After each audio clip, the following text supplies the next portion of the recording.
Hi, welcome to the Libertarian Alternative. My name is Mark Selzer. I'm your host, and the Libertarian Alternative is an educational television show brought to your community as a service by the Libertarian Party. Today's guest and today's topic is questioning authority.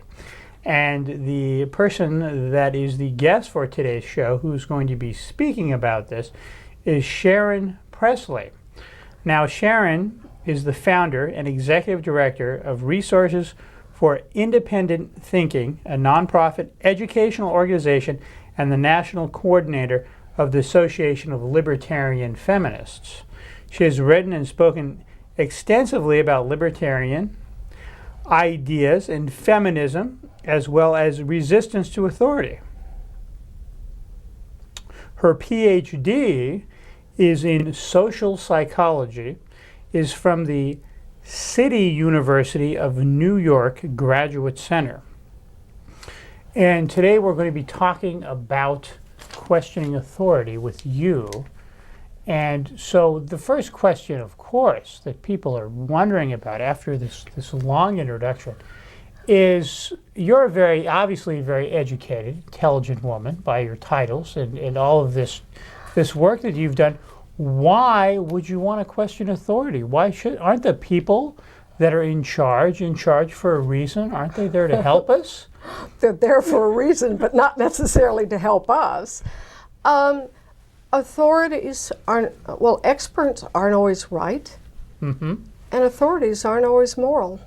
We can look at the history just of the 20th century to see that there are times when any conscientious person should question what authorities are doing. We only have to look at the example of Nazi Germany.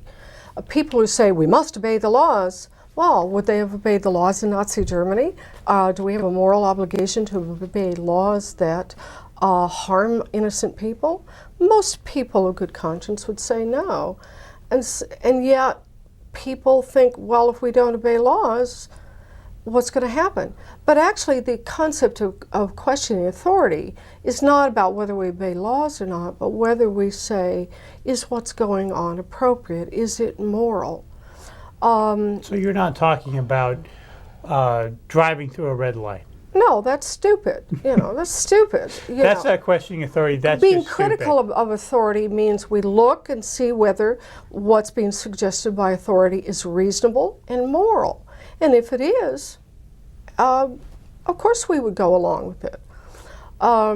In terms of experts, now I'd like to make a distinction between authority and experts. Many people blur the distinction, but there actually is a difference, suggested by a sociologist named Robert Bierstedt. He points out that experts are people who know a great deal about a particular field, and we may need experts. Now, sometimes experts are wrong, so we still have to be critical. But we voluntarily obey or go along with experts if we think their advice is good. But authority is, that's when a group of people or a person has the ability to coerce people into particular actions. And that's how he defines authority. And so an institution that is an authority institution says you must do what we say. And so they're not the same thing. But nonetheless, in either case, we do need to be critical in the sense of questioning and seeing whether what is being suggested makes sense and is moral. So each individual, though, will have a greatly different idea of what is good and moral. That certainly could happen, yes. There are some fundamental things that most people agree on.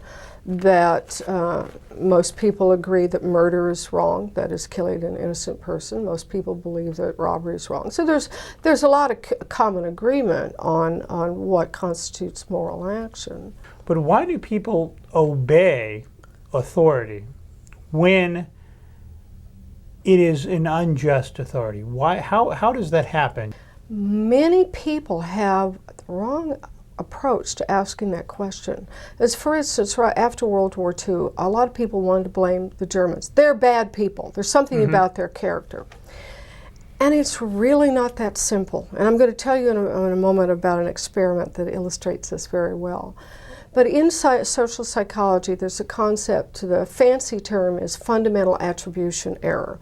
And what that means in plain terms, we tend to overestimate, when we're trying to figure out why does somebody do what they do, we tend to overestimate the personal internal factors, personality factors you might say, and underestimate the situational factors that affect their behavior.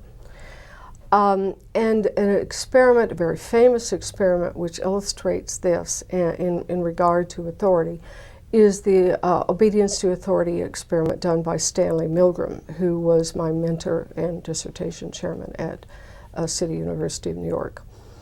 And what he found made him the most famous social psychologist in the world. He he recruited some people from the New Haven, Connecticut community when he was at Yale.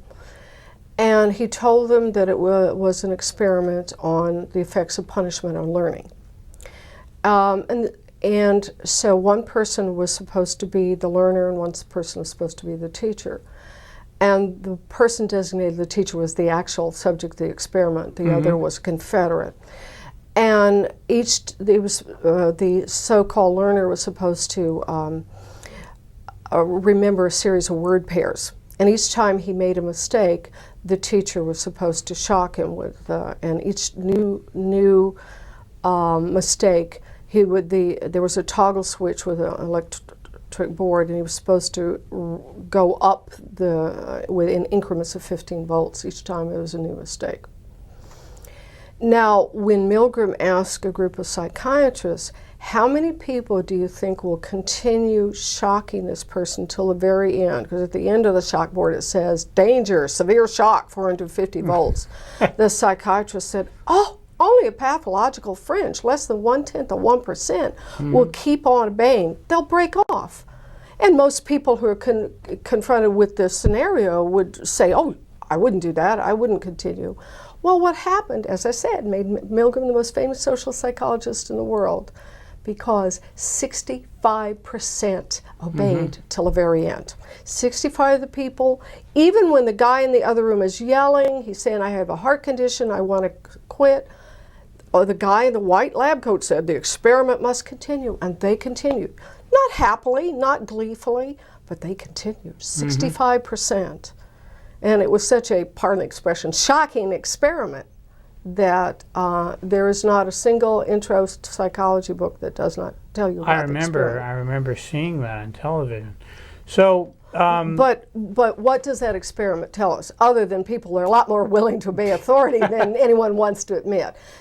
But getting back to what I said about the situational factors, it has to do with what I call the seduction of the situation.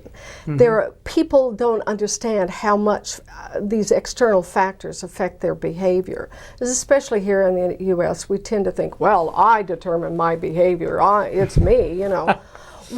Okay, let me tell you about some of the variations, because it's a very elegant experiment. Everything remained the same, the instructions, the setting. He would change just one situational factor in each new variation of the experiment. The baseline experiment was done with the learner in another room. When he moved this person into the same room as the real subject on the other end of the room, the rate of obedience dropped to 45%. When the guy actually sat next to the real subject, and the real subject had to actually put his hand on a shock plate, the rate of obedience dropped